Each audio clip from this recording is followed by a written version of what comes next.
Doctoral se han sostenido gracias a la fiel compañía de mi madre, mi familia, amigos y amigas, que, aunque no alcanzo a mencionarlos, están siempre conmigo. Finalmente, pero no menos importante, doy gracias a Dios por el don de la vida y por todo aquello que he recibido de Él y que hoy me permite estar aquí. Pues, en palabras de Stein, el amor de Dios es la raíz y la corona de todo.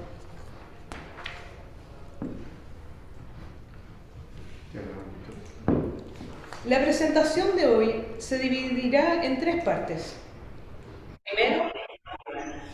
Primero, a modo de introducción, se abordarán algunos aspectos y características generales de la investigación.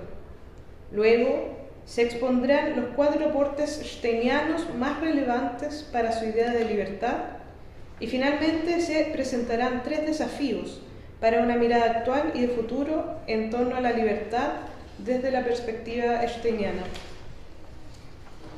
Introducción. 3 preguntas iniciales para comprender la tesis. ¿Por qué estudiar a Stein? Luego, ¿por qué es importante la libertad para ella? Y tercero, ¿cuál es la novedad encontrada en esta investigación? Lo primero, es importante estudiar a Stein por la riqueza de su biografía que se va entrelazando con sus reflexiones y estableciendo así vínculos novedosos que derivan en síntesis originales entre los saberes y que entran en diálogo con su cultura. Particularmente después de su conversión, la autora formó profundos nexos entre la filosofía y su experiencia de fe, asumiendo la teología como una ciencia que busca la inteligencia y la fe y que obedece al impulso de la verdad. Por otra parte, su experiencia como mujer y judía le permitió empatizar con quienes padecen, los que han sufrido con la guerra, la persecución y la discriminación, sensibilizándola a la vivencia del Cordero crucificado, que se ha hecho víctima por amor. Teresa Benedicta ha logrado de esa manera una inmensa profundidad en su ser carmelita, religiosa, fenomenóloga y mística.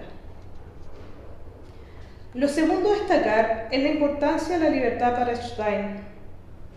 En su escrito se encuentra una intensificación de la idea de libertad que va desde la comprensión filosófica de los actos libres hasta la elaboración mística fenomenológica de un estar liberada por la cruz. Liberación que la misma autora concibe como uno de los elementos más propios de la vivencia de la libertad y del ser libre a imagen de Dios. Ello implica que nuestra libertad se despliega como un don libre de la misericordia divina. La persona puede aceptarlo y vivirlo como acción salvífica para configurar o encauzar la propia vida hacia Dios. Experiencia que a su vez conduce a la realización de un bien común. Ella reconoce que la presencia del Espíritu infinito no fija al Espíritu finito, sino que lo plasma, lo moldea y lo atraviesa llevándolo a la conquista y liberación de su ser. Por ello, el trabajo de toda una vida no alcanzaría su meta si Dios no hiciera lo esencial, dice Stein. No obstante, el ser humano puede también elegir el camino opuesto. Dicha libertad no pretendió ser por sí misma un itinerario en el pensamiento steiniano, pero fue introduciéndose durante años en sus escritos, particularmente después de su conversión. En tercer lugar, la novedad que encontraba en esta investigación es cómo Stein articula la idea de libertad. Aun cuando parte de la filosofía, sus fundamentos están totalmente traspasados por la cuestión teológica. Para la autora es el gran misterio de la libertad personal delante del cual Dios mismo se detiene.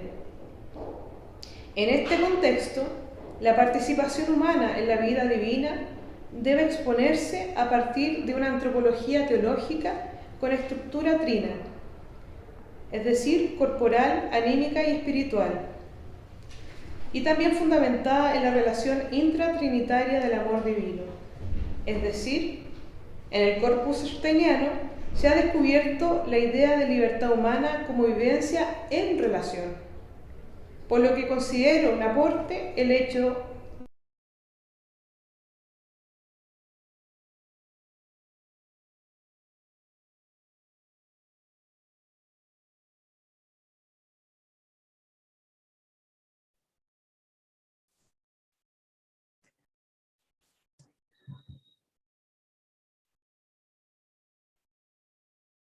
Estamos con algunos problemas técnicos. A quienes nos acompañan desde YouTube le pedimos que nos tengan un poquito de paciencia, que vamos a arreglarlo pronto.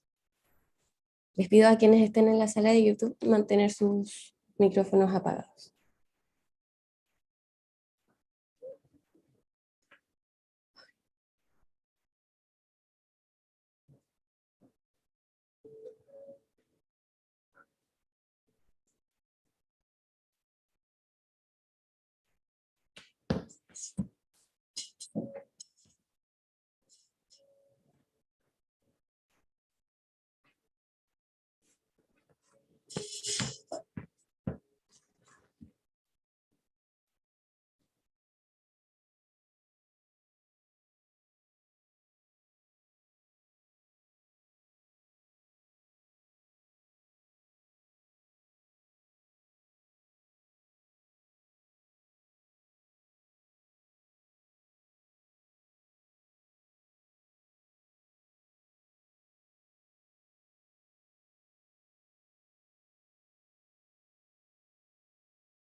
Tú no estás de anfitriona, ¿sí?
Recordamos a las personas que están acompañándonos por YouTube que tenemos algunos problemas de conexión. Lamentablemente acá la universidad al iniciar las clases ha tenido problemas, así que, pero estamos solucionándolo para que puedan seguir la transmisión.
y me dijo si podía grabar tú también. Allá lo que sí, siempre se ha estado grabando.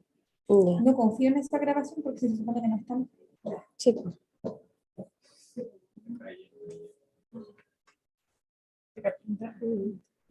Yo creo que hay que darles internet desde algo. Y en la opción de Fernando. Le voy a dar yo voy a ver si le.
No, tengo acá todavía. Ya, vamos a... Un momentito. Ahora los veo. Escucho. Sí, yo también. Ya. ¿Todo ok? Yo ¿Y también, yo también. antes nos vieron o no? Nada. ¿Qué hacemos? ¿Volvemos a la lectura? Pero nadie vio nada.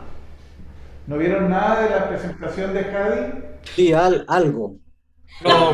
Los primeros 7 minutos, algo así. Algo así, sí. Los primeros Ojo que seguimos en la transmisión de YouTube, los invito, le pedimos a las personas que nos están viendo que nos disculpen con los problemas técnicos que hemos tenido. Ahora espero la indicación para ver si vamos a retomar desde el inicio la presentación de Jadi o continuamos donde la dejamos. Del 4 aportes centrales. Vamos a tomar el punto 2, 4 aportes centrales, porque la introducción es... Ok. Disculpen los inconvenientes técnicos, seguimos adelante. 4 aportes centrales para la idea de libertad en Stein.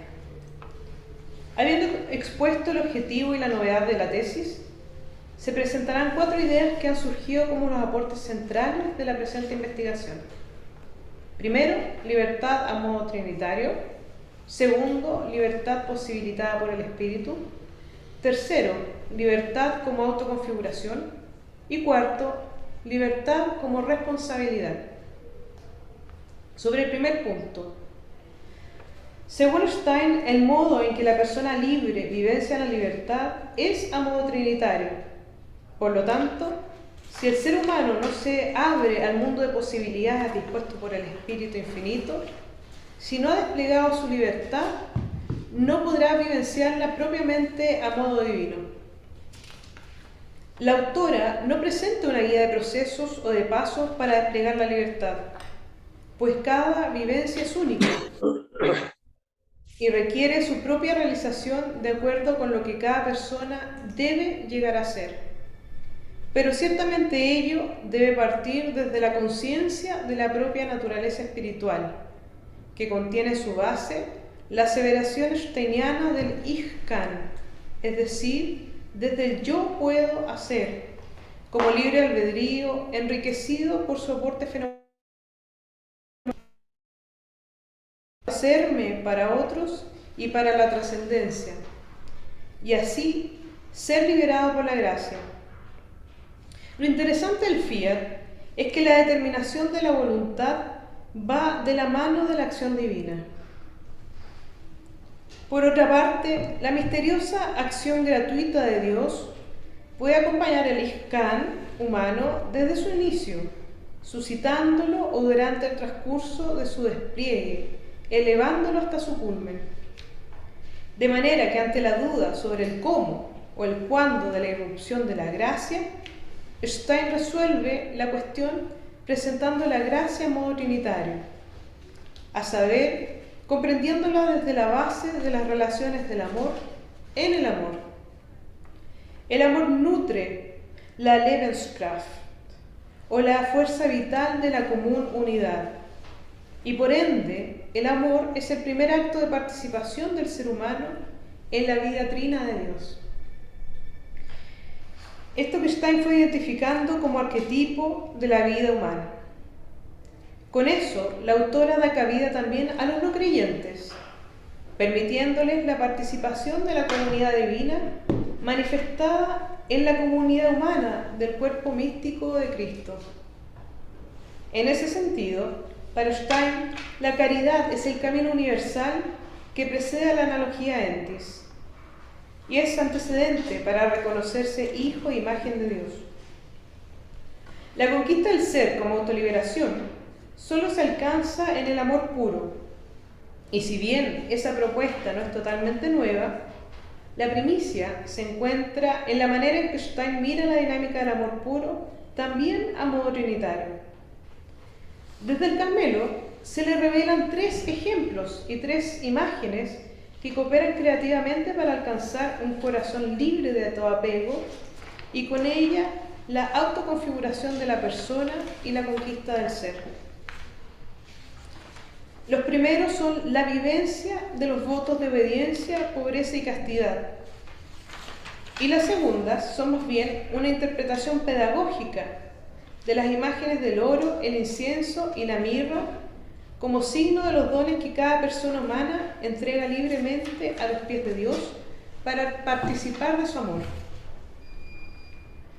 De acuerdo con la idea de participación steiniana, el ser humano y toda la creación no es una imagen ya hecha, sino que está en constante despliegue, no porque sea imperfecta, sino porque en Dios se dispone como una inagotable fuente de posibilidades.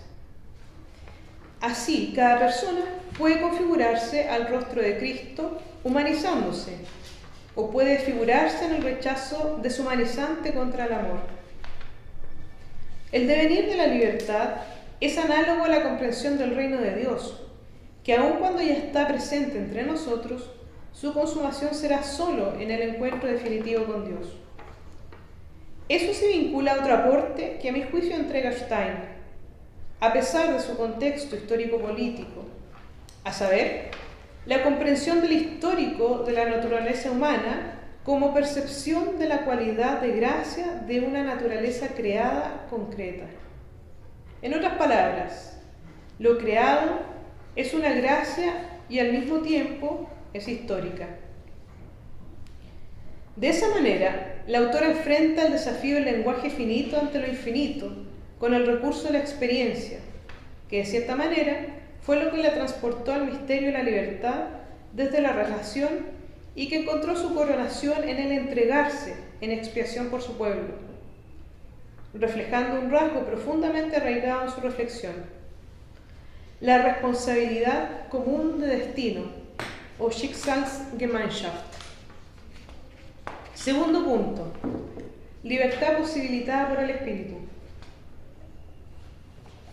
Edith Stein utiliza mayoritariamente las expresiones Ähnlicher Geist y Göttlichen Geist en lugar de referirse a las criaturas o a las personas humanas y divinas.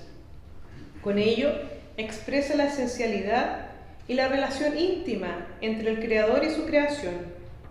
En consecuencia, todo lo que es, debe ser a través del Espíritu. Para la autora, el Espíritu puede comprenderse, según sea el caso, como Espíritu de Dios, como el ser espiritual del ser humano o como forma o configuración del ser. En torno a esas posibilidades y sus cuantiosas reflexiones, hemos rescatado 3 que contribuyen directamente a la idea de la libertad.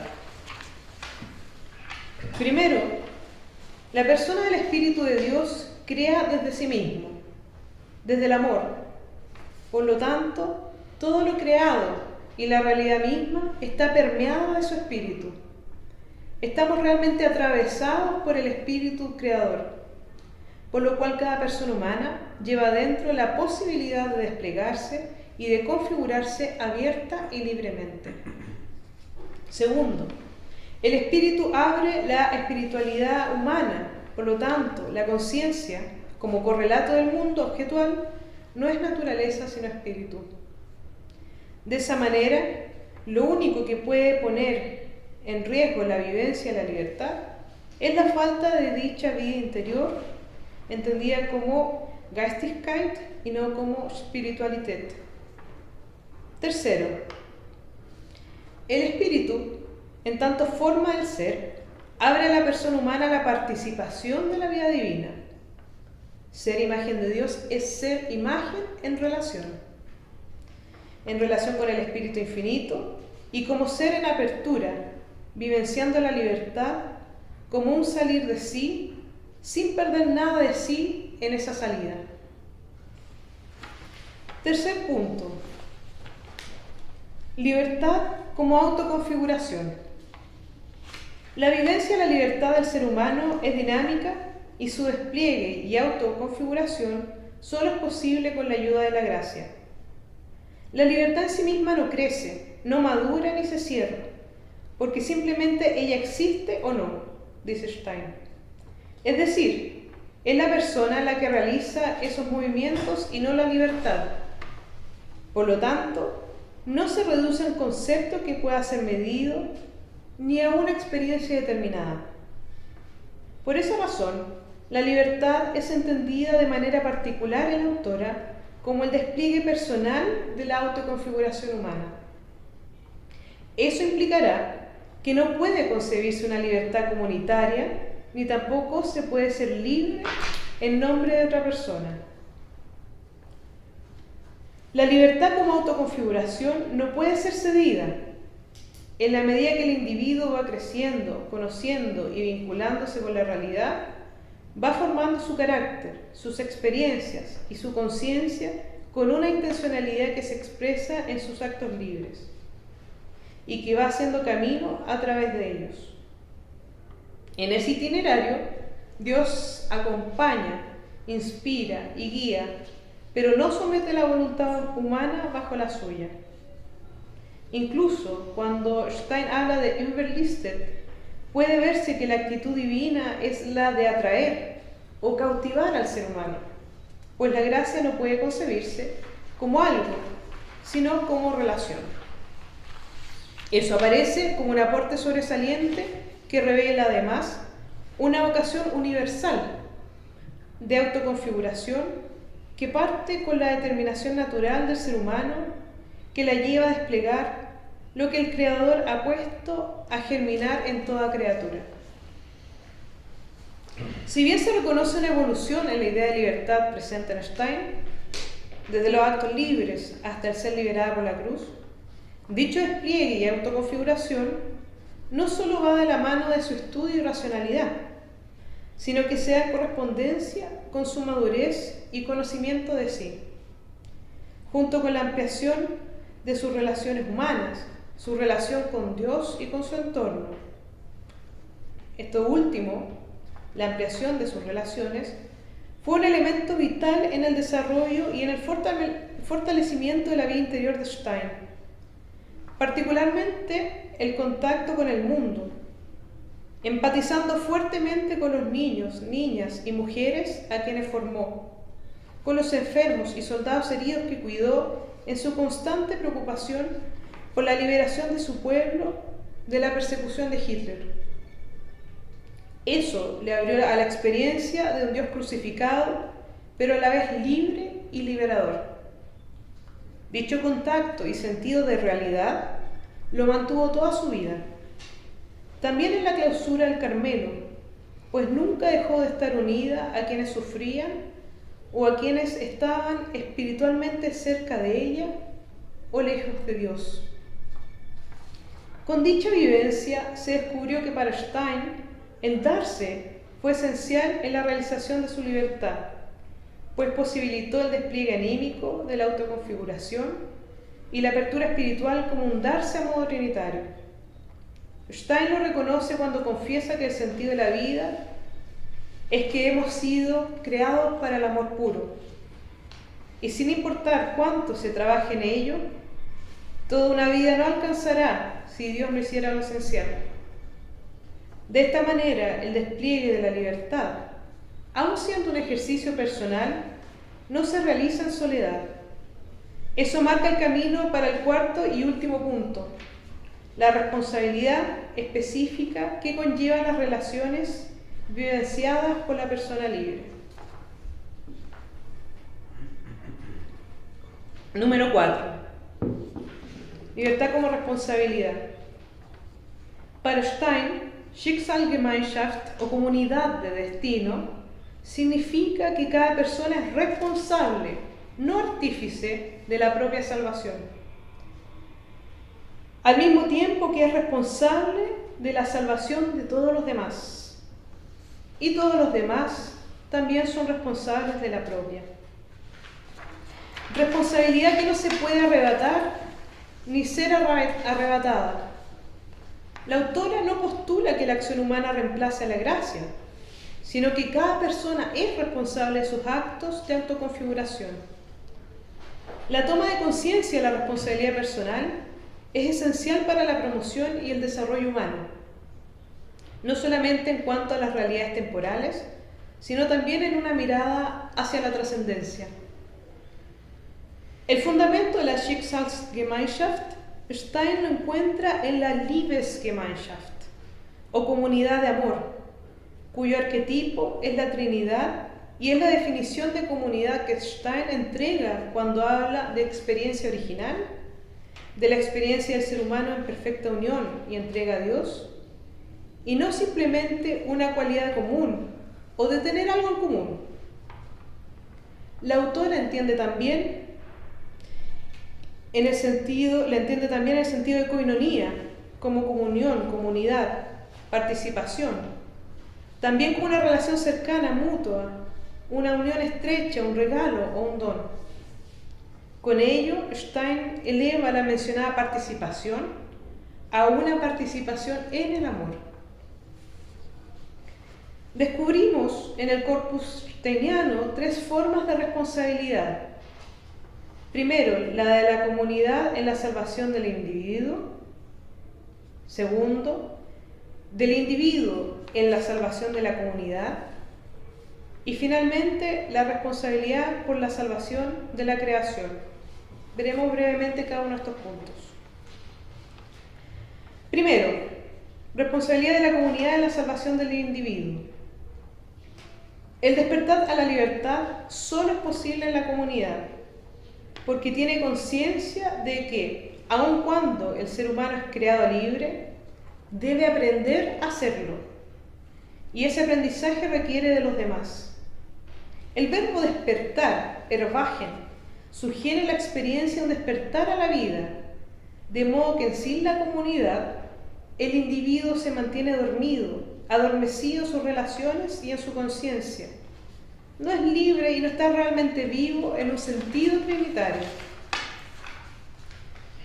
Número 2. Responsabilidad del individuo en la salvación de la comunidad. Cada persona debe presentarse como camino que conduzca al encuentro con Dios, a modo de instrumento de la gracia.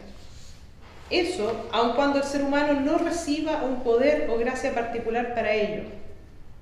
De manera que los conceptos de representación, mediación e imitación surgen en Stein como formas de expresar concretamente el compromiso por el prójimo. Por esta razón, será fundamental para la autora el tener conciencia de las propias acciones, pues con ella podemos alejar o acercar a los demás del encuentro con el amor y la salvación. Tercero y último, responsabilidad por la salvación de la creación. Esto es permitiendo que la creación llegue a ser lo que está destinada a ser. A mi juicio, Stein aporta una novedad clave al recordar que el ser humano está llamado a ser el Salvador, Heiland, de toda criatura. Ella entiende que ser imagen de Dios implica asumir como propio este deseo universal de salvación que aparece en la primera carta de Timoteo. y lo hace mediante la recuperación de la noción de que el ser humano posee un alma espiritual que le permite, con el auxilio divino, moverse libremente. Eso le habilita para colaborar en la liberación de toda criatura, estableciendo puentes de comprensión entre ella y la creación, puentes que a su vez son posibles por la empatía. Ese fue otro gran aporte que hoy abre la pregunta por el rol que debe desempeñar el ser humano frente a la creación, junto con el desafío de plantear una ecoteología en diálogo con la libertad. Mediante el relato del lupo de Bobbio, Stein dejó instalada además la cuestión de cómo integrar la existencia de animales superiores dentro de la comunidad, lo cual podría ser parte de un proyecto de investigación futuro. Tercera parte y final: los desafíos para una mirada actual y de futuro de libertad desde la perspectiva steiniana. Son 3 desafíos. Primero, la corporalidad y la imagen trinitaria. En primer lugar, Stein no asume la corporalidad de manera negativa. Sabe que cualquier ruptura o pugna se ha dado a causa del pecado original, por lo que propone volver a la relación original del alma con el cuerpo. El reconocimiento de esa relación original le abre a reconocer una doble fecundidad en las relaciones de las personas espirituales: la fecundidad corporal y la fecundidad del acto espiritual libre, voluntario en el amor. Ella lo expresa con estas palabras: llegar a ser uno en el amor conlleva una acogida espiritual del ser amado. Tal procreación solo es posible en las personas espirituales, y también es posible, como puramente espiritual, en la unión amorosa de los espíritus, que se abren completamente el uno al otro y son fecundos en su unidad de esencia. Cierro la cita.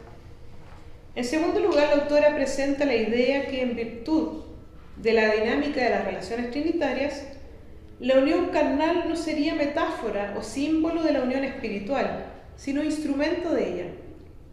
Con ello se desprende que la unión libre y perfecta entre las personas finitas no tiene los límites de una comprensión únicamente material. Para Stein eso es de gran valor, ya que le permite al sujeto individual establecer relaciones a modo trinitario, que le faculten para convertirse en parte de una comunidad o de un sujeto supraindividual. Por ende, el desafío actual es pensar desde el punto de vista steiniano cómo vivir la corporalidad a modo trinitario para que sea fecunda. Segundo desafío: la libertad no es un concepto. Para Stein, la vivencia de la libertad no puede ser contenida en una definición estática. Por el contrario, se conoce y se encuentra más ampliamente en la experiencia originaria del amor trinitario. En ese sentido, y en cuanto a su despliegue, la libertad es subjetiva, ya que depende de múltiples factores que inciden en su autoconfiguración. Entre esos pueden contarse el despertar de la conciencia, la Bewusstsein, que luego influye en la Gewissen, el tipo de formación humana que recibe, ese es otro factor, si la persona llega a aprender a ser libre. Otro factor es la acogida de la acción de la gracia y la presencia o ausencia de la Schicksalgemeinschaft. Ello nos reta a preguntarnos cómo formar en la libertad desde una vivencia o desde la propuesta steiniana. Tercer desafío: la mujer libre en la vida de la Iglesia. Para Stein, la vocación a la libertad y su despliegue histórico no tiene límites de género. Por esa razón, a la santa le parece un misterio la limitación de la participación de la mujer en el ministerio sacerdotal. Ella realiza una breve crítica, certera pero refinada, cuando imagina cuál puede ser la razón de dicha restricción. No obstante, ella no entra en el esclarecimiento de ese misterio, pero a nosotros nos corresponderá el desafío de proseguir la argumentación de la santa con su mismo espíritu eclesial de comunión.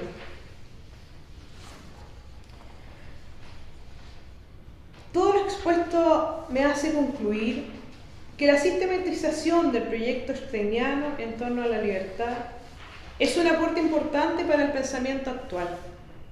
Primero, como se ha señalado en la introducción, lo relevante no es la pregunta por una definición de libertad, sino más bien lo que ello significa como opción de vida. En otras palabras, optar por la vivencia de una humanidad que refleje en el ser libre y en el estar liberados una aspiración y un bien común natural que se completa en Dios. Así Stein resolvió también el problema de la relación entre naturaleza y gracia. En segundo lugar, mediante la revisión de la vida y de la obra de Stein, se ha encontrado en cada una de sus páginas un faro que ilumina el camino de la liberación, consciente del ser humano por medio del ejercicio de su voluntad, a imagen de la vida trinitaria, es decir, en relación. Es a lo que apunta Stein cuando introduce en la idea de libertad de Agustín el fiat como perfección del acto libre, o que lo hace perfecto, permitiéndole su autoconfiguración y con ello ser liberada por la gracia. Finalmente, podrá exponerse que para la autora, aun cuando el ser humano nazca libre, no llegará a serlo mientras no se desplieguen sus relaciones a modo trinitario, es decir, mientras no se descubra en el amor. Eso implica que sin naturaleza no hay soporte para la libertad, sin gracia no hay libertad y sin espíritu no hay liberación.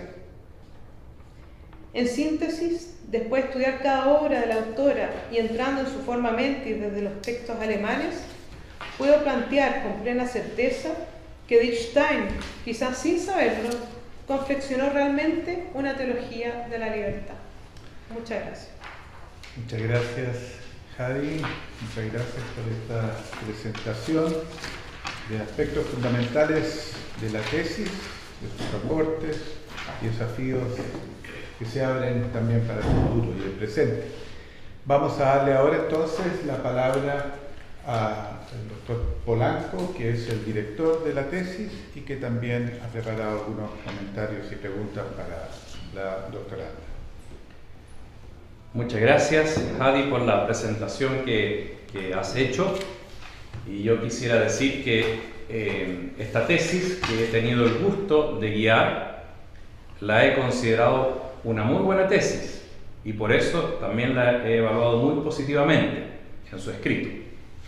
Creo que la doctoranda formula bien su propuesta y deja claro que es un tema inédito, también lo dijo ahora recién.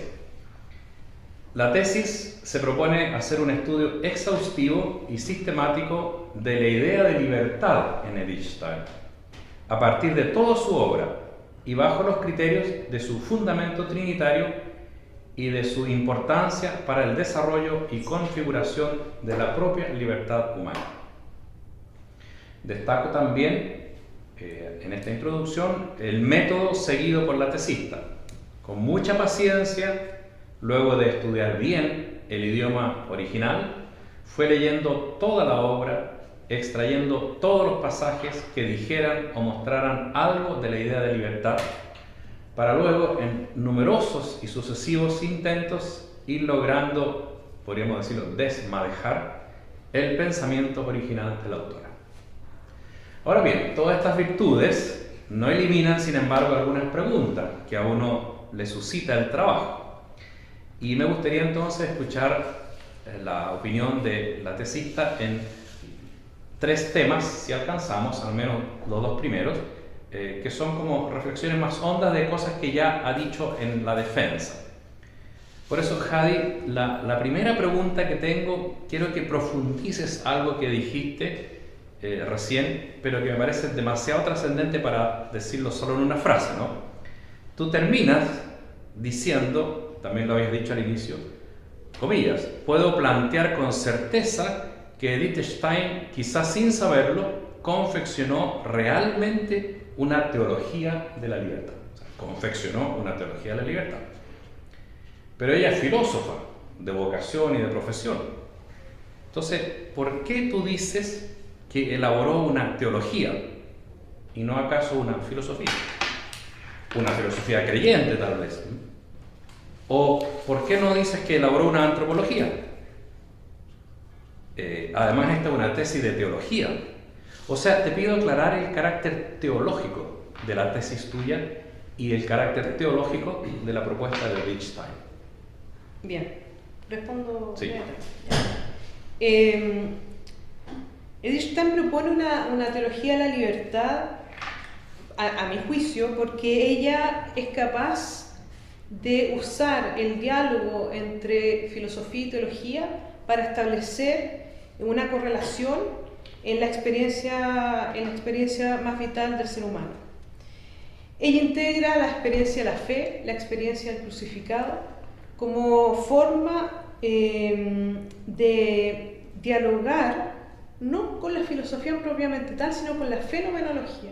Es el fenómeno del crucificado lo que permea, lo que traspasa su propuesta y la convierte en una teología. Y en ese sentido me gustaría decir que ella nunca deja de ser fenomenóloga. Ella incluso en el Carmelo, en sus escritos místicos, dio el paso natural de hacer una fenomenología de la cruz.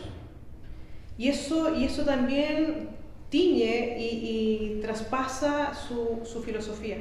Yo creo que ahí está su valor teológico. Bien. Dicho eso, quisiera dar un segundo paso, y tú en sucesivos momentos citas a Husserl, obviamente. En el tema de la libertad también a Agustín, o sea, son sus fuentes. Por otra parte, el tema de la libertad, la palabra libertad, el concepto, o el del espíritu, que aquí está en el título, ¿no? Es un tema tan universalmente estudiado, todo el mundo habla de eso. Desde los gnósticos hasta Hegel, Balthasar, si tú quieres, ahora último, por decir algunos momentos cúlmines, espíritu, libertad son como conceptos centrales. Leyendo tu tesis, es claro que el estudio de este tema en Stein es una novedad, tú lo dices, y eso es un gran aporte de tu tesis. El que tú estudies esos temas en Edith Stein es una novedad, pero eso no significa necesariamente que lo que diga Stein sea una novedad. Claro. Entonces, mi pregunta es bien precisa. Según tu parecer, ¿la propuesta de Stein es novedosa en la historia teológica del concepto, sea de libertad o sea de espíritu? En otras palabras, ¿cuál es el aporte novedoso de Stein en el concepto de libertad? En lo cual se distingue de sus maestros, que son muy buenos por lo demás, y da un aporte al desarrollo del concepto. Es decir, ¿hay novedad en el pensamiento de Stein o solamente la novedad es tu estudio sobre ello? Yo creo que un poco de ambos.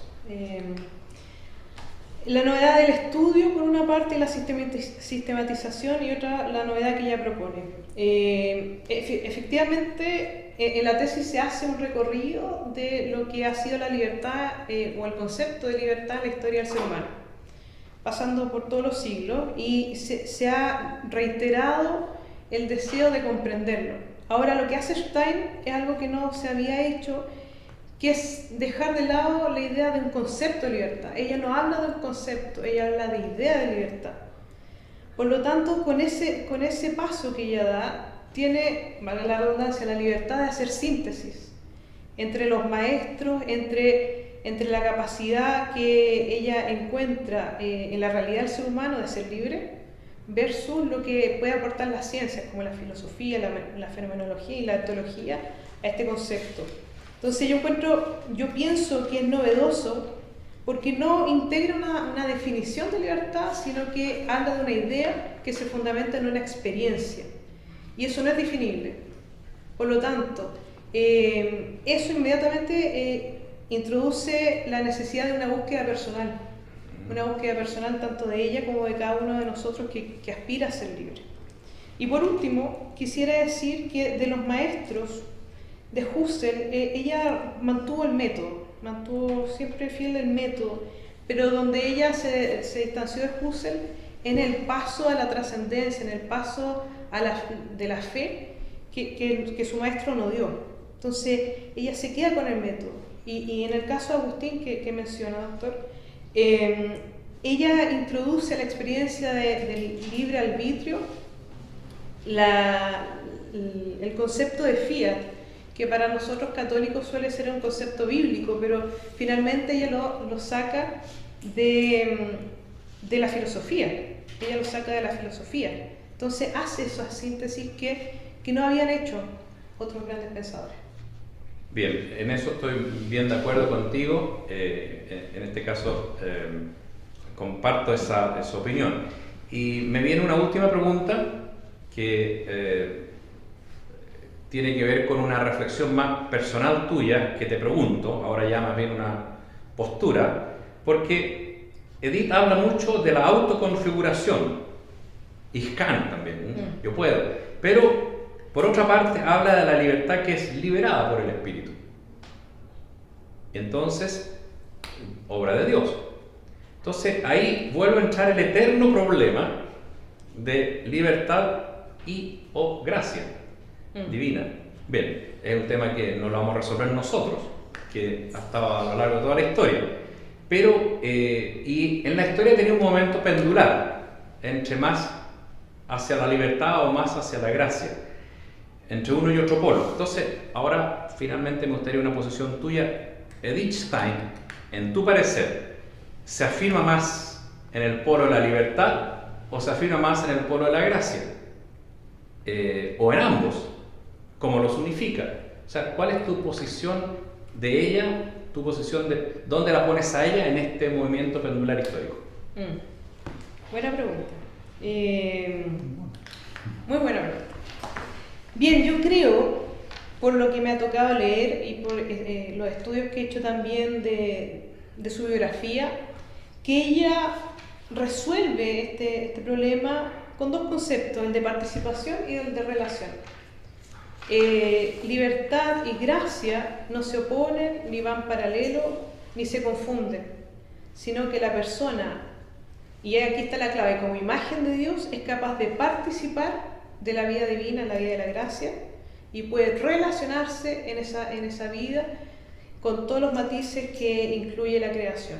Entonces yo creo que ella no va a ninguno de los dos polos, sino que logra hacer una síntesis que para mí es una de las mejores síntesis que he escuchado o leído en relación de que esta imagen de Dios es aquello que me da la posibilidad de participar y de relacionarme como persona humana con la persona divina. Gracias, Jadi. Sí, tema de imagen bíblico, y eso creo que es una clave importante. Te agradezco las respuestas, creo que fuiste profundizando y mejorando la respuesta desde la primera hacia la tercera. Gracias, Jadi. Gracias. Muy bien. Muchas gracias, Jadi, profesor Polanco. Vamos entonces a dar lugar ahora a la próxima intervención del doctor Antonio Calcaño, quien desde Canadá, Ontario, nos acompaña y ayuda en este proceso de evaluación. Muchísimas gracias. I'm sorry I'm going to speak in English. I understand, but my oral Spanish is not very strong. So, Jadi, please feel free, of course, to answer in Spanish. I too agree with Professor Polanco that this is really an exceptional thesis. It's very, very good. It's very well done. It is both scholarly and makes an original contribution to scholarship. I think that this work really represents the first major study of freedom in such a really throughout Stein's corpus. And so you really managed to capture not only the trajectory of her thought, but also the implications, both philosophical and theological. So I'm very grateful for this study, and I'm very honored to be able to be here with you today to discuss some of the ideas that you present. So if I could, I have a few questions, and I'd like you to maybe think with me about some of the implications of Stein's ideas, which you certainly address in a very powerful way. So I want to, in your presentation today, and in the thesis, it's very clear that you understand that there is something like necessity, natural necessity, either in the body or in being, or something like an essence that requires something to unfold in the way that it ought to or should, simply by its creation, right? And then you have something like this robust account of Steinian freedom, moving from free acts to ultimately it's a Trinitarian personalist kind of configuration. I guess my question to you is, how do you see the relationship between necessity and freedom exactly in Stein? So let me give you an example of what I'm thinking about. For example, you mentioned Kant. In Kant's philosophy, the idea of a limit in Kant sets a kind of necessity to what you can think, what you can hope, and so on. And that necessity is constructive. It allows you to really move and build within that limited idea of that limited realm of one's freedom and so on. And so I'm wondering for you whether you see in Stein a conflict between freedom and necessity, or does necessity actually somehow come in to help freedom to articulate itself, know itself, express itself? So this is my question. So thank you. Thank you very much, Professor Calcaño, for this question and for your words. I appreciate it very much. I will answer as you gave me the opportunity, the chance to reply in Spanish, okay? Usted habla de despliegue, de unfold, y me pregunta sobre la necesidad y la libertad. Efectivamente, yo en la tesis hablo en cierta parte de que la propuesta de Stein tiene un aire al imperativo categórico de Kant. Lo que hay que hacer, el deber, la responsabilidad frente al don de la libertad. Y en ese sentido, yo veo que libertad y necesidad van de la mano. No veo un conflicto. El conflicto se puede dar cuando no hay conciencia de una necesidad. Y en ese sentido, la responsabilidad frente a la comunidad es de quienes tenemos dicha conciencia. Nosotros tenemos esa dicha conciencia, hemos de cierta manera gustado o conocido ese imperativo categórico medio steiniano, y nosotros conocemos que hay una necesidad en quienes puedan tener un alma debilitada, una conciencia debilitada, perdón, o quienes por alguna otra razón no la poseen. Entonces ahí yo veo que la necesidad, claro, entra en crisis porque si la persona no sabe lo que necesita y no sabe lo que es ser libre, no va a poder desplegarlo. Pero para eso está la comunidad, para eso estamos nosotros que sí hemos conocido y gustado de eso. Y solamente quisiera agregar otro autor, Fichte, también aparece mucho en el pensamiento de Stein, no tan expresamente como Husserl, pero sí Fichte lo hace desde la moral, pero Edith Stein lo hace desde la necesidad nacida del espíritu. Eso podría decir. Muchísimas gracias for that. I'd like to. I think you've captured nicely Stein's optimism, her hope in freedom, its creative possibilities, and so on. One of the things that one rarely finds in Stein are discussions of negative experiences.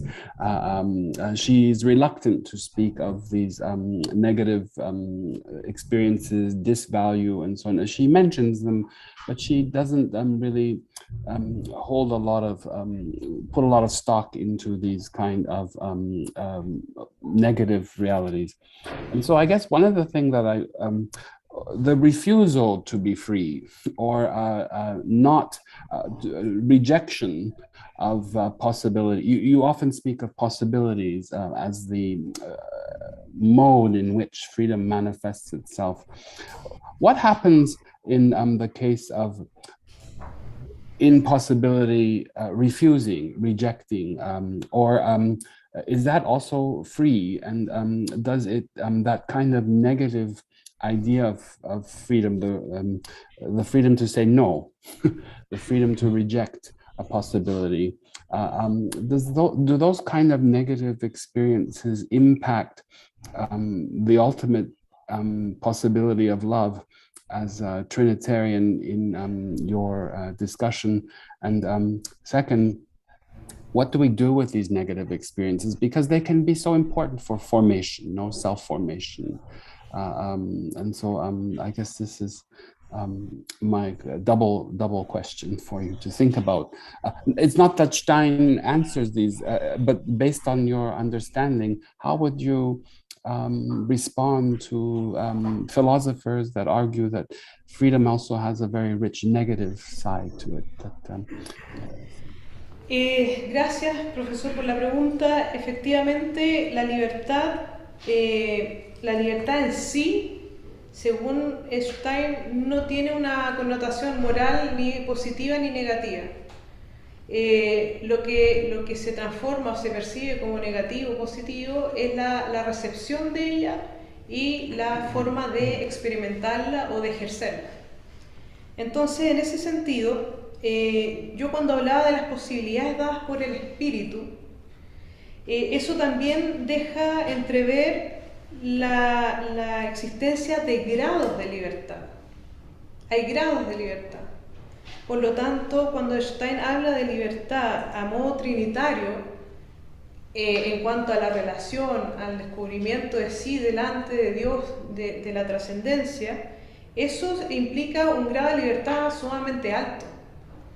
Es decir, eso implica un recorrido ya hecho de la persona en comunidad o con su grupo para poder descubrirse libre. Pero eso no es algo que todo ser humano lo experimente. Por lo tanto, la clave para Stein está en la formación humana.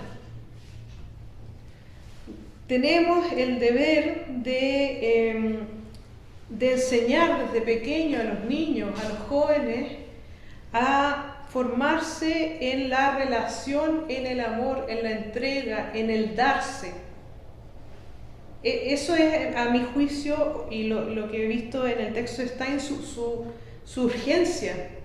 Ella urge a trabajar y enseñar esta experiencia de Dios, esta experiencia de humanidad más que de Dios, porque ella lo abre también a las personas no creyentes. Es una experiencia de humanidad en el valor universal del amor. Entonces, más que experiencias negativas, yo diría, hay desafíos. Hay desafíos que yo me permitiría brevemente decir el desafío que ahora estamos viviendo en un contexto de guerra entre Ucrania y Rusia. Eso podría ser para mí una forma negativa de conseguir la libertad. Es decir, hay alguien que está atacando y no está autoconfigurándose a imagen de Dios. Pero ahí el desafío no recae en esa persona, sino que en el resto de la comunidad, en la formación. Tenemos que aprender a educar desde pequeños para que esto no vuelva a suceder.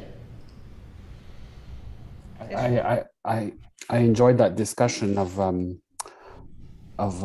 the obligation of love, right? What it requires of us and so on. And certainly that ties into your discussion of responsibility. If I could, I just have one more question, if I may. And this is about responsibility and itself. And what do we do when responsibilities that are part of the dynamic of freedom that you discuss cause us to experience perhaps conflicts within ourselves or tensions in our own freedoms and so on? And how do we what tool do we use to navigate these kind of conflicts that really can help us form ourselves, but they can also deform,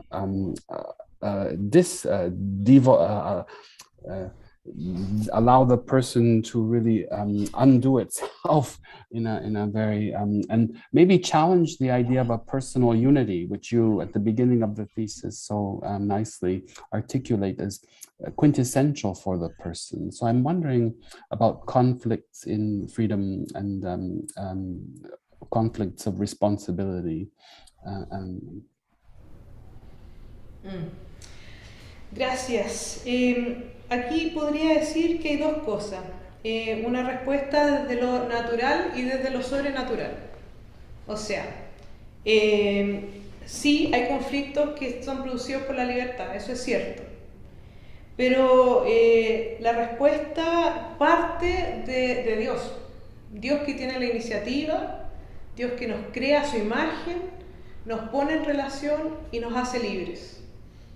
Por lo tanto, hay una cierta responsabilidad y hay crisis cuando no asumimos la libertad desde un punto de vista, desde el amor o desde la forma trinitaria. Pero también lo que hacía mucho de Stein era rezar, encomendarlo a Dios, ponerlo en manos de Dios. Hay un componente sobrenatural en la libertad que no podemos dejar de lado, que es la gracia. La gracia es la que inicia el acto de la libertad. Por lo tanto, hay muchas formas de actuar en responsabilidad. Desde la oración, desde la confianza en Dios, desde la consagración, como lo hizo Stein, hasta asumir, como lo dice Stein, una responsabilidad o un amor que toma la forma de cuidado o de gobernanza a modo divino. Es lo que aparece en Génesis, que Dios le dice a Adán y Eva que ellos se hagan cargo de la creación, pero no que la hagan propia, no que la sometan para sí, sino que la dejen ser lo que debe llegar a ser. Entonces el amor ahí, la responsabilidad en ese sentido natural, asume la forma de cuidado. Y por último, me gustaría agregar, en el caso de los animales, Edith Stein habla de establecer puentes de comprensión, Brücke des Verständnisses, o sea, esos puentes posibilitados por el espíritu y por la gracia nos permiten establecer un vínculo con la creación, no solo con las personas, con la creación y también con aquellos que no requieren, no necesitan de nosotros, como los objetos inanimados que no tienen alma. Entonces hay una responsabilidad en muchos grados y yo creo que partimos de la gracia de Dios mismo hasta hacernos cargo de tender esos puentes.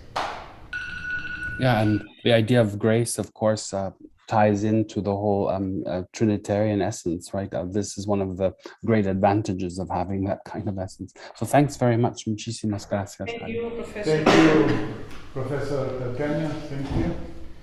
Y ahora corresponde el turno de preguntar al profesor Román Guridi, profesor de la facultad, que también ha leído atentamente la tesis. Bien, muchas gracias, Javi. Y lo primero, también me quiero sumar a los elogios tanto del profesor Polanco como del profesor Calcaño.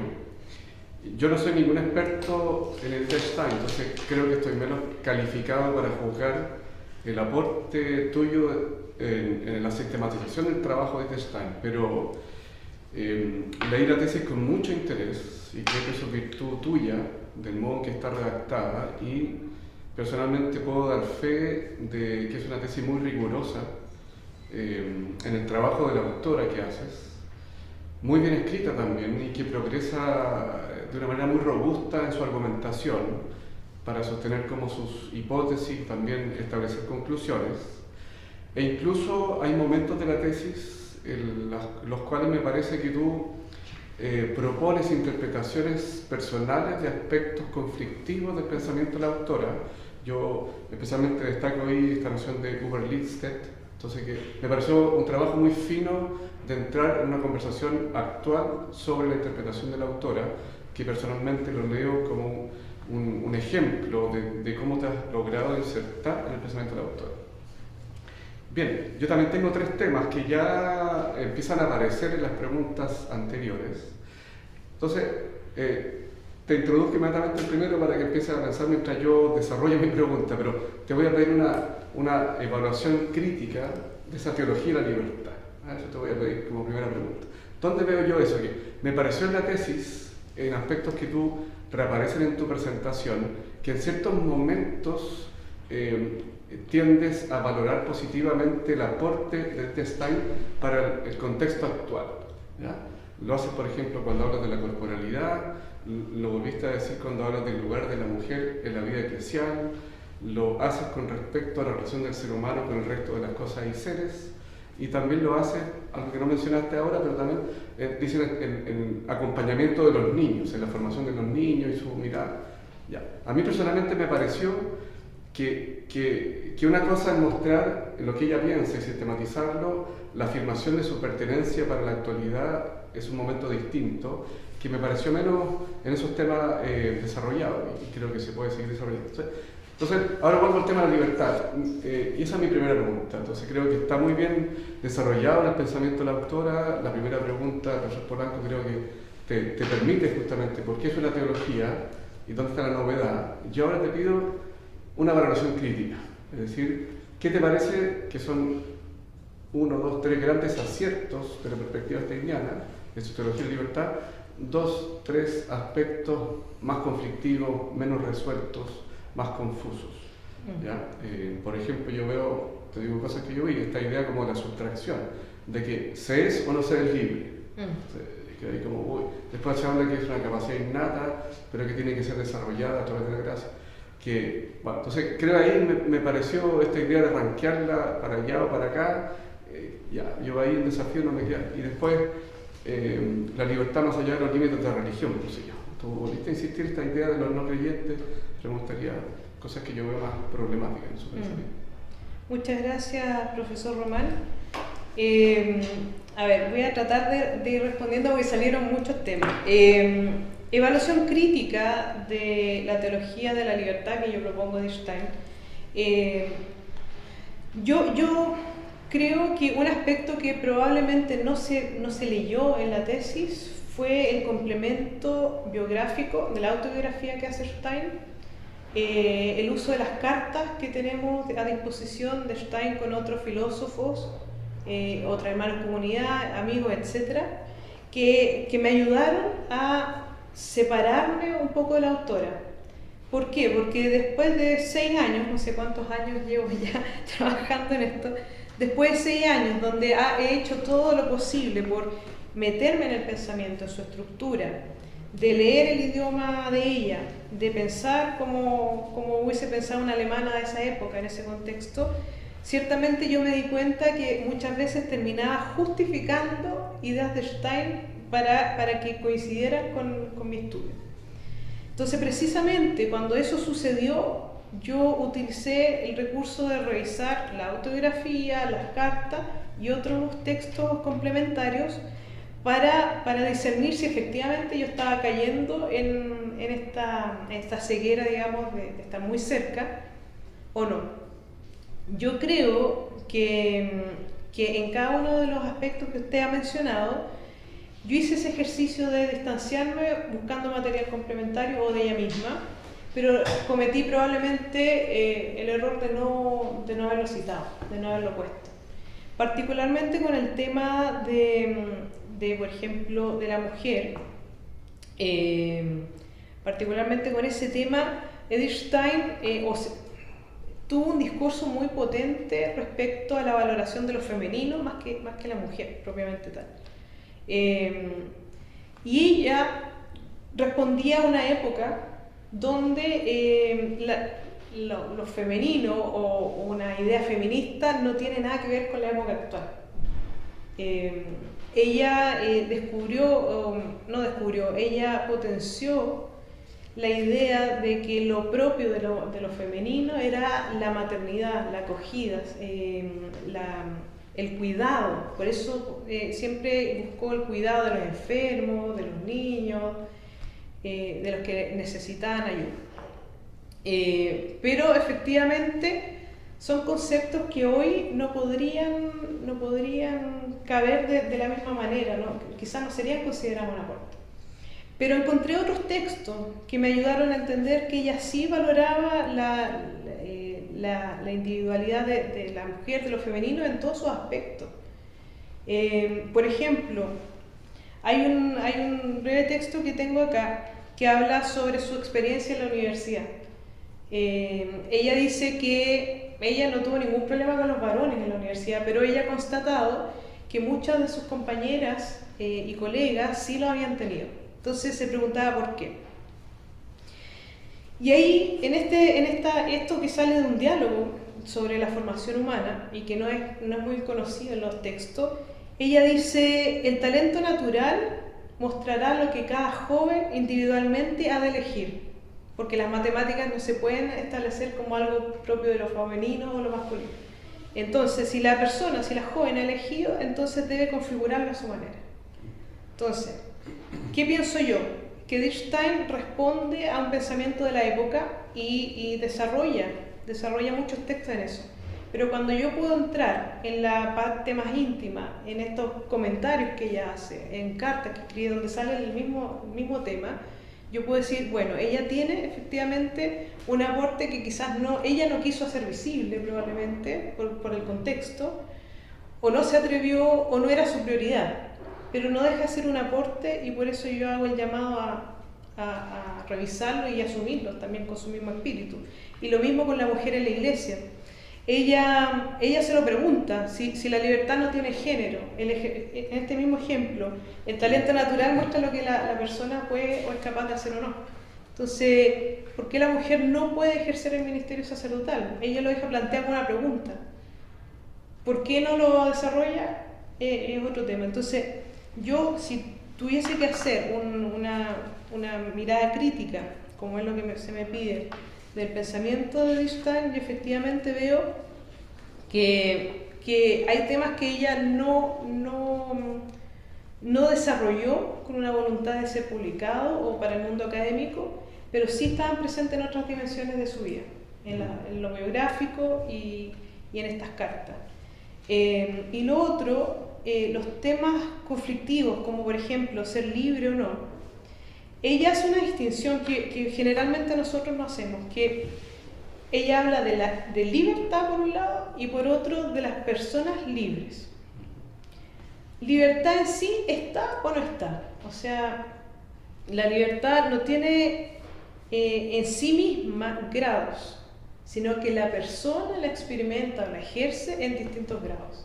Por eso puede no estar presente porque no hay una formación, no hay una preocupación de la persona desde niño y no se le enseñó a ser libre. Entonces la libertad está accesible, pero no está siendo ejercida por la persona. Entonces, cosas así son conflictivas porque nosotros siempre tendemos a vincular el concepto o la definición en este caso, libertad, como lo han hecho grandes filósofos en la historia, a una definición, que uno tiene que seguir un patrón. Entonces uno es más o menos libre, puede decir. Pero para ella no es solo eso. Perfecto. Gracias, Jadi. Yo veo que justamente tu trabajo de tesis ya te abre perspectivas muy interesantes de seguir desarrollando el pensamiento de la autora y tu comprensión de la misma en otras direcciones. Me quedan pocos minutos, así que un segundo tema. Nuevamente es como una valoración crítica del tema de la corporalidad. Te lo digo. ¿Dónde lo veo yo? Tú en una parte dices que ella no es pesimista, pero que era su pensamiento de la época. Sí. O sea, para no extenderme en la pregunta, te podría mostrar dónde lo veo yo, pero yo echaba, ¿dónde están los afectos? ¿Dónde están los deseos? Hay varios momentos que el lenguaje es desprendimiento, vaciamiento, olvido de uno mismo y de los afectos. Mi pregunta es sencilla, es decir, ¿dónde la arrancaría justamente? ¿Es pesimista? ¿Pensamiento demasiado atado a una época que filosóficamente todavía no descubre el cuerpo, que vendrá después, dentro de la fenomenología? ¿O optimista a pesar de su época? ¿Qué verías tú? Yo la noto más bien optimista, definitivamente. El tema de los afectos y deseos, ella lo trabajó muchísimo en el texto sobre la empatía, que fue su tesis doctoral. Yo no la abordé porque no tenía tanta vinculación con el tema de la libertad, pero eso sí está muy presente, el tema del sentir, el Gemüt, el alma del alma, que es esta vida interior que el ser humano lleva y que lo vincula hacia adentro para conocerse así y para entrar a Dios, y hacia afuera para entrar en diálogo con la creación. Entonces, yo sí lo veo muy optimista su antropología. Quizás me faltó visibilizarlo porque los textos donde se habla de libertad no son precisamente los que más habla de sensibilidad. Pero sí me gustaría destacar que en el optimismo es que ella hace un uso de un concepto que se llama Stoffgebilde, que ella dice que todo el mundo material es creado por el espíritu divino. Entonces, la materialidad o la corporalidad son cosas que ella distingue. La materialidad es parte de la creación, pero la corporalidad es parte de este espíritu. Es lo que nosotros después diríamos el cuerpo espiritual que podemos gozar en la vida eterna. Pero ella ya lo está percibiendo hoy, que nosotros podemos participar de esta vida de Dios a través del espíritu que crea y que nos da un mundo material atravesado por la espiritualidad, o por lo espiritual más bien. Y de hecho puedo citar a una autora, Marian Masculat, que dice que Stein entiende el plan de creación de Dios como otro nombre para la totalidad interconectada del significado por el cual todo lo existente subsiste en el logo. Eso me da pie para el último dato, que para ella la corporalidad es fundamental porque ve la libertad y la encarnación de la libertad antropológicamente hablando desde la persona de Cristo y su cuerpo místico. Por lo tanto, la corporalidad tiene una posición muy relevante dentro de su antropología. Pero quizás fue una falla mía no haberla vinculado tanto con la libertad por el uso de los textos. Perfecto, estamos en el tiempo. Estamos en el tiempo. Muchas gracias, Javi. Gracias, profesor Román. Muchas gracias, profesor Guridi. Y ahora le damos la palabra al miembro del claustro, representación del claustro, profesor Samuel Fernández, que desde Boston nos dirige sus palabras. Sonido.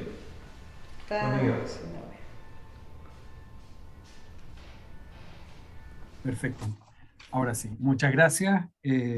Agradecer a la facultad por esta oportunidad y particularmente a Jadi por la tesis. Efectivamente, concuerdo con las opiniones anteriores acerca del rigor de la tesis, la coherencia del índice, digamos, la estructura sana, que son elementos fundamentales de una tesis, el lenguaje claro, y también el hecho de ir justificando las afirmaciones con contextos o con una argumentación adecuada. Así que yo también tengo una opinión muy positiva de la tesis.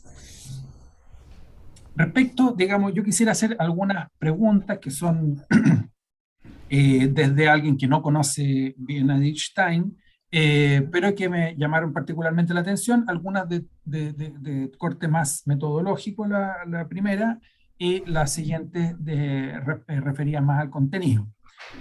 En la presentación tú hablas de que vas a estudiar la libertad a partir de la vida y obra de Stein. Lo que me parece, digamos, una opción muy aceptada, digamos, lo que uno espera normalmente, que se diga que se va a estudiar la libertad a partir de la obra, del escrito. Tú dices de la vida y la obra de Stein. Como te digo, eso me parece muy aceptado porque siempre la biografía de un autor es fundamental y en este caso con mayor razón dada la época convulsionada que le tocó vivir por una parte y por otra parte que justamente el tema de la libertad era lo que estaba amenazado de una manera dramática y trágica en el periodo que le tocó vivir. Ahora, mi pregunta va por el lado, digamos, desde una perspectiva más bien metodológica. Tú hablabas de idea y experiencia también en tu presentación. La pregunta es, bueno, ¿cómo se integra metodológicamente la vida de Edith Stein en una investigación acerca de sus textos? Muchas gracias, profesor Samuel Fernández. Le agradezco mucho esta pregunta. Esto solamente se puede ver en la medida que uno ha revisado el corpus de la autora. Metodológicamente, ella va integrando sus experiencias vitales para hablar de libertad como actos libres, como libre albedrío y como el estar liberado. O sea, parte de su método, podría decirse, es que su desarrollo intelectual va íntimamente de la mano con su experiencia vital. Y eso es bien clásico de los fenomenólogos o fenomenólogas.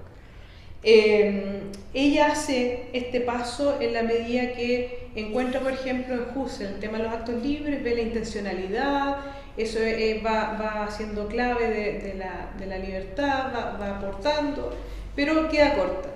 Y entra al mundo del cristianismo, de la mano de Santo Tomás y San Agustín, y se empieza a dar cuenta que efectivamente la filosofía que ella utilizó para entrar en esta pregunta, no completaba de dar respuesta, no terminaba de respuesta. Entonces ella empieza a partir de sus experiencias vitales, buscar la respuesta a su pregunta por la libertad, que va a su vez de la mano por la pregunta por la verdad. En Edith Stein, algo que metodológicamente se podría integrar es la pregunta por la verdad que va detrás de todo su pensamiento, que fue la pregunta vital desde los 9 años que ella pone en su biografía, que ella se preguntaba qué era la verdad y nada da respuesta. Entonces, metodológicamente ella establece un vínculo íntimo entre experiencia vital y pensamiento. Entonces, yo veo que ahí, por eso la vida y obra en el caso de ella es particularmente importante, y esto usted lo va a ver en todos los autores y en todos los estudiosos de Stein. No se puede entender a Stein sin su biografía, lo que no sucede con otros autores. Perfecto, muchas gracias. Ahora, la mayor parte o sea, tu acceso a la vida es fundamentalmente a través de sus propios textos, ¿o tienes también algún, digamos, referentes externos? Hay referentes externos. Está la autobiografía, pero también contamos con un buen número de cartas, tanto escritas por ella como recibidas o emitidas para ella. Y eso es lo que yo utilicé muchísimo para poder armar su pensamiento. Yo creo que ir a la fuente es fundamental, usted lo sabe como patrólogo, y la fuente no solamente es el escrito original de quien hace la reflexión, sino que el contexto vital y las personas que estaban a su alrededor. Y eso yo pude tener acceso a través de las cartas y la biografía. Perfecto. Muy bien, muchas gracias. Una segunda pregunta que ya entra en un tema más de contenido. En varias partes de la tesis, en varias páginas, aquí las tengo anotadas, aparece la teología paulina, aparece el apóstol Pablo. Naturalmente que Pablo es un autor fundamental, si pensamos también en el ambiente del cristianismo luterano. Pablo verdaderamente está en el centro, particularmente la carta a los romanos, y la carta a los romanos ha sido, digamos, lo que ha conducido la discusión sobre el libre albedrío, al menos, ¿no es cierto?, en el periodo patrístico y la Edad Media. Entonces, la pregunta es, digamos, hay una pregunta, digamos, más pequeñita, ¿no es cierto?, que si habría valido la pena tener algunas páginas particulares sobre la recepción de Pablo en Edith Stein, pero la pregunta que más me interesa es ¿qué lugar ocupa Pablo, que es un autor tan importante para el tema de la libertad, en el pensamiento de Edith Stein. Muchas gracias, profesor. Bueno, Edith Stein, con su formación hebrea, ella tiene muchos vínculos con textos del Antiguo Testamento, pero en cuanto al Nuevo Testamento, efectivamente recurre bastante a San Pablo. Ahora, no lo pone como referencia en sus obras, propiamente tal, pero sí va apareciendo sus reflexiones personales. Lo que yo podría decir que el lugar que ocupa San Pablo lo ocupa más bien en su reflexión sobre el espíritu. O sea, yo creo que la recurrencia de Stein a los temas paulinos son en relación al espíritu. Y eso es lo que yo podría decir que tiene un lugar bien preponderante en su teología o en el planteamiento místico también del espíritu. Esta distinción de entender qué es el espíritu desde la perspectiva de San Pablo, y que tampoco es tan clara. Es un poquito difícil de comprender a priori. Entonces ella por eso mismo hace esta distinción clara, y a partir de los textos paulinos de esta división de decir hay un espíritu de Dios, hay un ser espiritual que es propio del ser humano por ser imagen, y el espíritu también como forma, o esta Stoffgebilde, de esto que configura el ser. Pero yo creo que la participación de los textos paulinos van en esa línea. Perfecto. Muchas gracias. Bien, la siguiente pregunta va por el lado de la teología trinitaria. Tú, entre las páginas 190 y 191, hablas de un paso de la teología trinitaria de una teología trinitaria más occidental a una más oriental. En la más occidental, ¿no es cierto?, que era la propia de la neoescolástica, heredada, ¿no es cierto?, de la tradición anterior, hay una insistencia que podríamos llamar unilateral en la unidad y en la igualdad, sobre todo en la neoescolástica, no estamos hablando de los grandes autores. También una insistencia muy grande en la unidad de operaciones adextra, etcétera, etcétera, que tendió a empobrecer en Occidente la teología trinitaria. Yo cuando leía estas páginas, ¿no es cierto?, me preguntaba qué habría hecho Edith Stein, ¿no es cierto?, con una teología, con una teología post-trinitaria, ¿no es cierto?, posterior, es decir, la teología post-conciliar, Ranner, Baltasar, etcétera. Y tú hablas, ¿no es cierto?, de un paso de Agustín y también nombras a Dionisio. A mí me parece, ¿no es cierto?, que es más difícil hacer una teología de la libertad cuando el énfasis está demasiado puesto en la unidad y en la identidad, digamos, en la unidad de las personas. Entonces, te quería preguntar en el fondo cómo se produce ese paso y si tú de alguna manera percibes que Edith Stein experimentó los límites de este tipo de teología trinitaria. Muy bien. Es una pregunta compleja. Porque en realidad en la obra de Stein no hay una posición determinada de una teología de Occidente u Oriente. Yo pude analizar que se da un cierto paso al abrirse desde la escolástica al aporte de Dionisio o de Gregorio de Niza, que son aportes que no han sido visibilizados. Pero que están en su pensamiento y que también se descubre a través de estas cartas y otros textos autógrafos. Entonces, lo que yo he visto y constatado en la visión trinitaria de Stein es que hay una síntesis entre ambas formas de ver la Trinidad.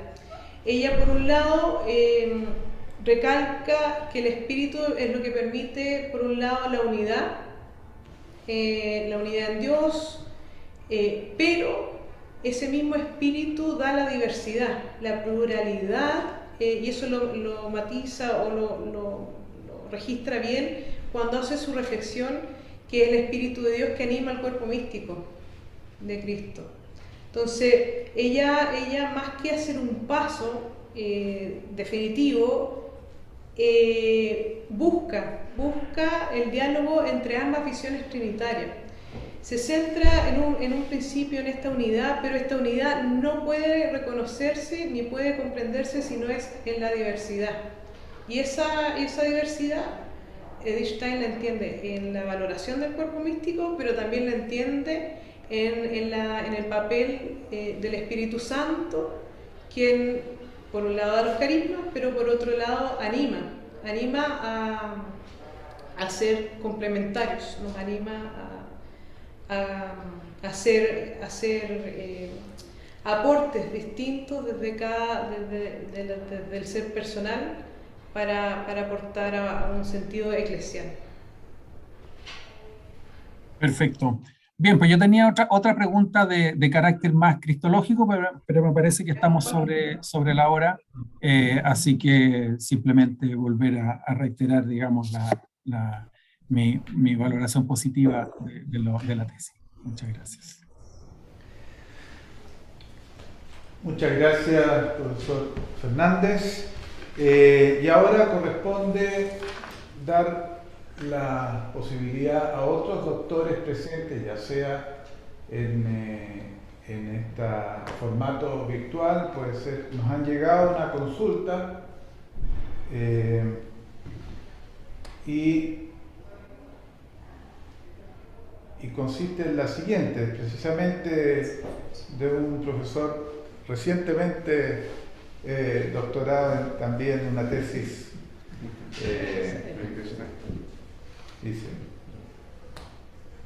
Nos dice Cristian Núñez, junto con felicitar a Hadi por la presentación de hoy y por su investigación doctoral, que sin duda será un aporte para la comunidad steiniana mundial.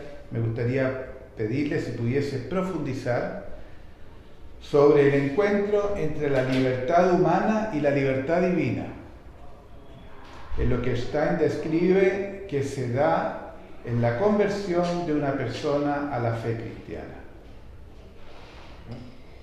Muy bien, profesor Núñez, gracias por su pregunta. Profundizar en la libertad humana y libertad divina, bueno, eso es lo que intenté hacer en el desarrollo de la tesis. No podría hacerlo más breve porque es una pregunta muy amplia, pero lo que sí podría decir o relevar es el carácter de imagen. Ese es el nexo. Nuevamente, creo que también salió en otra pregunta, imagen y participación. Eso es el nexo para hablar de libertad humana a modo de la libertad divina. ¿De qué manera se da el nexo y la participación? Eso va a depender de muchos factores, pero desde el pensamiento de Edith Stein es un camino que se debe recorrer, es un desarrollo que no va hablándose de un progreso espiritual, sino que va hablándose de un fortalecimiento espiritual. ¿Por qué? Porque si bien Edith Stein recurre a la figura del ascenso, como lo ha hecho también, lo ha tomado según lo que yo he leído de Gregorio Niza, utiliza este ascenso, pero por otro lado ella cree más firmemente en el fortalecimiento, el complemento de la experiencia espiritual. Y la experiencia espiritual es lo que permite esta participación y del ser humano en la vida de Dios, que es lo que le permite ser libre, finalmente. Muy bien, muchas gracias. Si no hay más preguntas, no nos han llegado, me avisan por interno, así que vamos a dar ahora paso al momento en que el tribunal se reúne en una aula aparte para poder decidir la calificación que lleva este ejercicio de defensa de la tesis doctoral. Así que le pedimos a la candidata que nos deje un momentito y vamos a proceder a hacer una aula especial.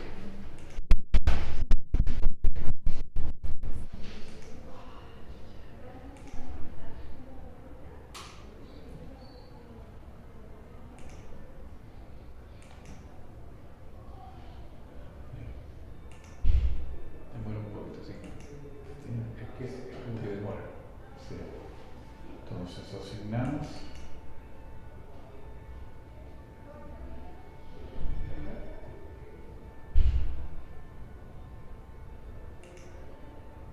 Antonio.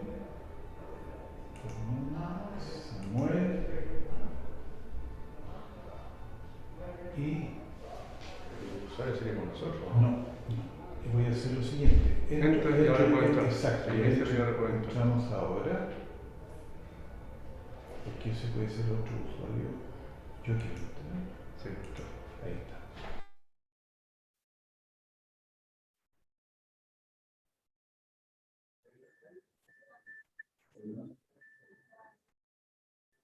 ¿Aló, me escuchan?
Que estaban en el programa de ese programa para poder aceptar. Porque mi consulta es la siguiente. ¿Cuál es el costo adicional por pagar en PayPal?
Ya estamos en la sesión principal.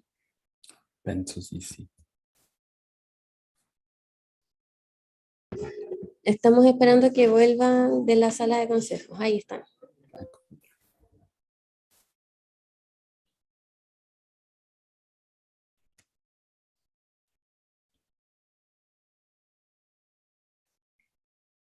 Está silenciado.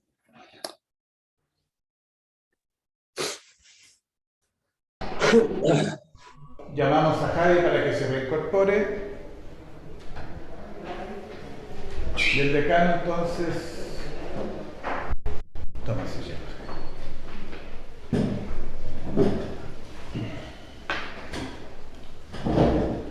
Confirme que estemos al aire, ¿no? Estamos. Cuando usted diga, profesor. Estamos. Adelante. Déjame ver si estoy con volumen. Está todo Sí, bien. estoy con el micrófono. Muy bien. No, todavía no salimos en YouTube. No, todavía no. Ya, entonces por eso avísenme. Por lo menos yo no lo estoy viendo. Pregúntale ahí. YouTube. Estamos saliendo, avísanos cuando estemos saliendo.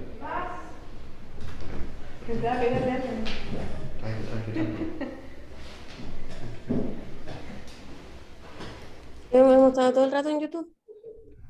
Pero ¿cómo ya volvieron?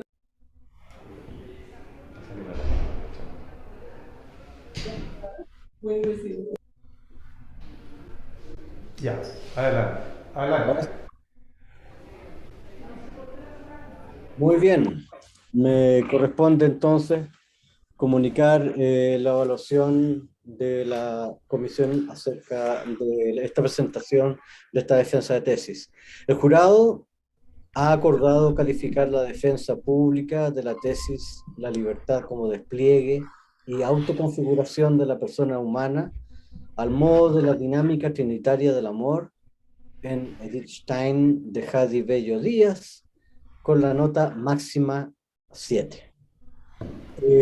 La comisión me ha encargado también destacar que ha considerado que Hadi ha hecho una presentación muy clara, con mucha tranquilidad, serenidad, ha tenido la capacidad de agregar otros aspectos que no estaban propiamente en la presentación, lo cual demuestra su nivel de conocimiento acerca de la autora, y también ha demostrado tener la capacidad de tomar una sana distancia con respecto a la autora, reconociendo algunas limitaciones también. Así que por todo eso, la comisión ha decidido evaluar esta presentación con la nota máxima. Se declara entonces...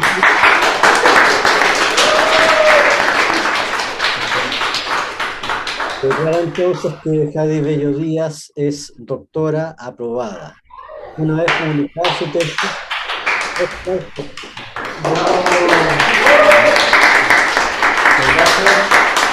Vamos a proceder entonces al acto final de esta defensa de tesis. Perdón, Fernando, falta una parte importante del texto, que es importante para los pasos que siguen. Que una vez publicada la tesis, corregida de acuerdo a las exigencias del jurado, recibirá el grado académico de doctora en Teología de la Facultad de Teología de la Pontificia Universidad Católica de Chile. Muy bien, ahora sí. Muy bien, ahora entonces damos paso a que Hadi pueda hacer su profesión de fe como cierre de esta defensa de tesis.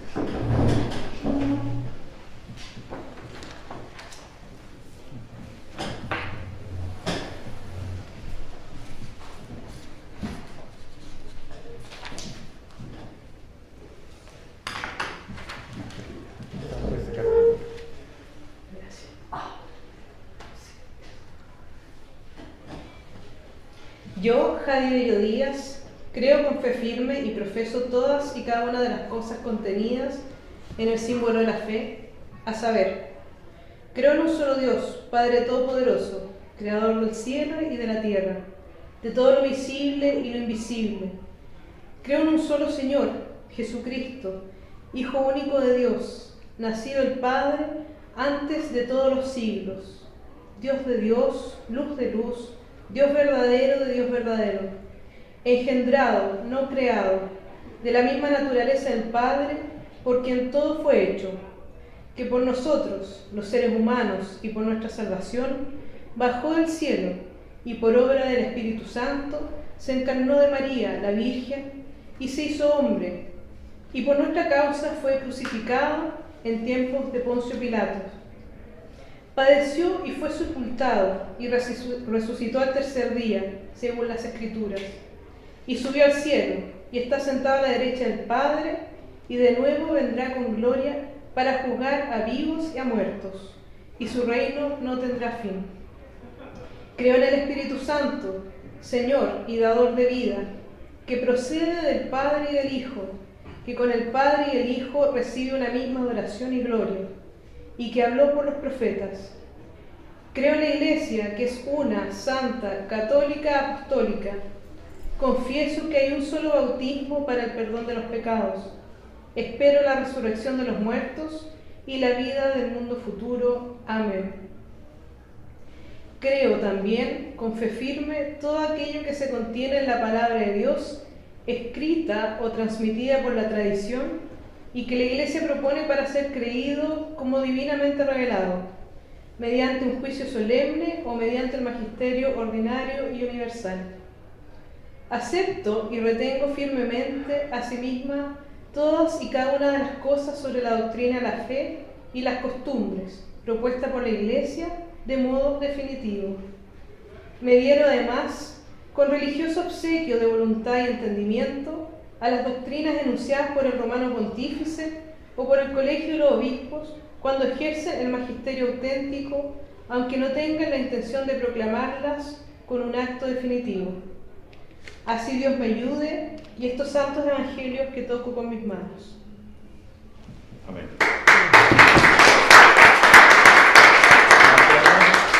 Muy bien, pues. Muchas gracias, nos despedimos de los que están. Muchas gracias.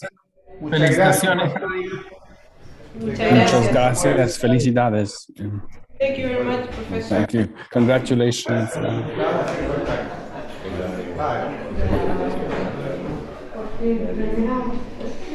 Bye.